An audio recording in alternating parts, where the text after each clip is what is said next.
All right, everyone, there's a couple exciting gaming news stories we need to talk about today, starting with the Nintendo Switch getting a brand new competitor that was leaked ahead of its official reveal. Then the big talking point for today's video is a couple very interesting system software updates that Nintendo just decided to do late last night, and we have to go over all the details right now. What's up, Nation? If it's your first time on the channel, make sure you join Sunbro Nation by subscribing below. Hit the like button on this video if you enjoy it today, and make sure you turn on your bell notification icon so you're kept up to date with all the newest gaming news. And as I mentioned, guys, we are breaking down a couple different stories today, and we have to kick it off with a conversation around the marketplace for portable handheld consoles, as clearly the Nintendo Switch has absolutely been a trendsetter in this hybrid form factor marketplace when it comes to gaming, giving you options to play games on the go, full AAA games that you can experience wherever you're at, or have the option to easily dock it and play it at home. And we've seen things since then like the Steam Deck from Valve that does offer similar capabilities, but definitely aims at more of that hardcore PC style crowd. And we are now going to have an additional competitor when it comes to mobile consoles that can be docked, as well as there is a brand new leak that just surfaced online around Logitech and their plans to not only come to market, but there's actually some images of this thing, which I will not have on screen for you guys because apparently they are being copyright struck and all that good stuff, but we will read through the detailed article of exactly what's been revealed here. And if you really want to see the images, it's pretty easy to Google search and find them. So let's quickly hop over to Eurogamer and read through their typed up article together. Logitech forces leaked images of its upcoming Nintendo Switch style gaming handheld offline. As reported by The Verge, tech writer Evan Blast tweeted a trio of images showing off the device ahead of a planned reveal from Logitech. The images were subsequently pulled offline following intervention from Logitech, but not before the internet noticed. You can then see the follow-up tweet highlighting Logitech, having never had a product leaked before, apparently panicked at the sudden attention and DMCA'd that gaming handheld. Logitech, maker of PC and console accessories, teased the device at the beginning of August with the name Logitech G Gaming Handheld. It looks a lot like a Nintendo Switch. It comes in white, has shoulder buttons, 2 thumbsticks, a D-pad, and X, A, Y, and B buttons on the right-hand side. However, this device is a cloud-only affair utilizing the Google Play Store as well as Xbox, Nvidia, and Steam cloud gaming apps. So when I saw the images of this leaked device online, I was actually relatively hyped to see how it would perform in comparison to things like the Nintendo Switch and the Steam Deck. And one thing that I didn't know until I researched for this video is the fact that this is a cloud-based device, which really, for me, absolutely drops the appeal, because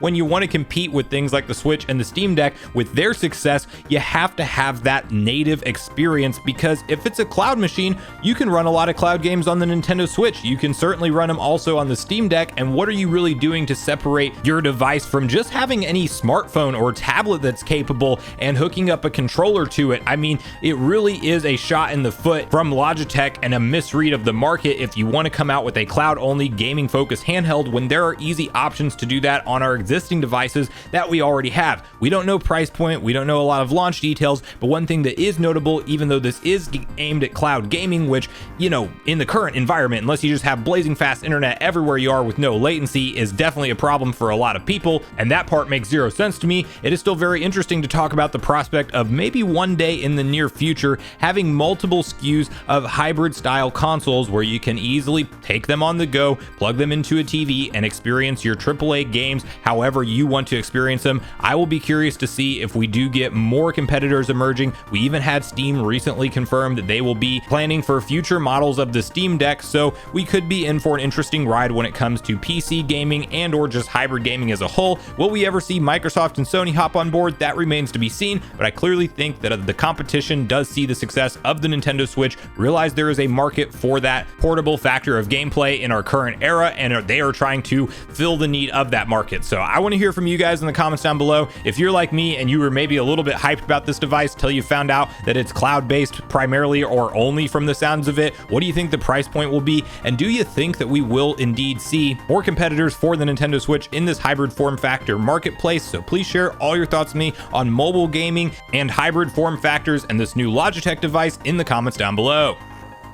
Now, the other story we're talking about today is an interesting one because it has to do with Nintendo and some of their legacy hardware getting brand new system firmware upgrades, and this does coincide with the closure of the eShop on both the Wii U and 3DS, as we knew this day would be coming in the future because, well, Nintendo has communicated it to us that in the future you will not be able to add funds to these shops via credit cards. That has already come and gone. Then we have this window of time where we can do eShop cards, and that window has now come and gone. The last and only option if you want to purchase new games or DLC digitally off of these eShops is to link your Nintendo account to your Wii U or 3DS Nintendo ID with your current Nintendo ID. There is a whole process on that. We may do a video on that in the future because that's going to be the way going forward. You can buy stuff, but your wallet will essentially synchronize and still allow purchases for the time being. However, we are fastly approaching next year in 2023 where that will not even be an option. But one interesting thing that did happen near the time frame of when these changes were set to go live is both the Wii U and 3DS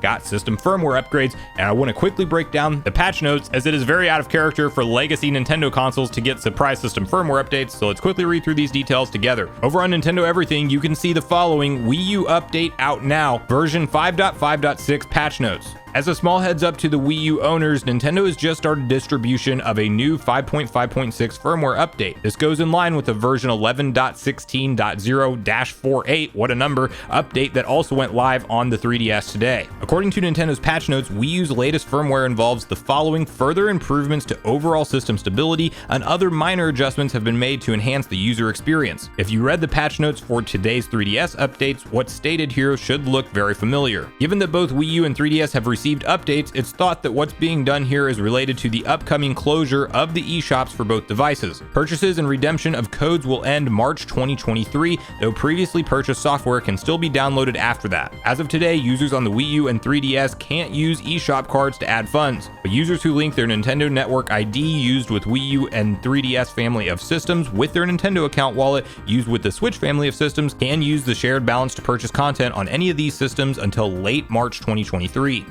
Now then, I want to quickly highlight what notable data miner Oatmeal Dome had to say about this on the 3DS side of things over on Twitter, where it says 3DS firmware 11.16.0, it appears Nintendo fixed at least one 3DS exploit, SMPWN. Everything that uses Universal Other app which uses SMPWN is now broken. Note that Luma 3DS still works. If you already installed CFW and are on version 11 of Luma's 3DS, it will continue to work. I'm not sure why Nintendo is choosing to fix this vulnerability. I suppose it's easy to fix. Fixing one bug isn't going to stop people at this point. The 3DS security is already completely in tatters. Just look at how long this page is. So one thing that I found relatively interesting about that is the fact that is Nintendo really going in to actually make it harder to continue to run modded software or hacks on these things, because maybe they realize that a lot of users may end up choosing to go this route in light of the announcement that they're going to stop supporting the eShop. It's like, okay, listen, if you do this, this is what users do. This is what gamers do whenever we want to preserve things for the future,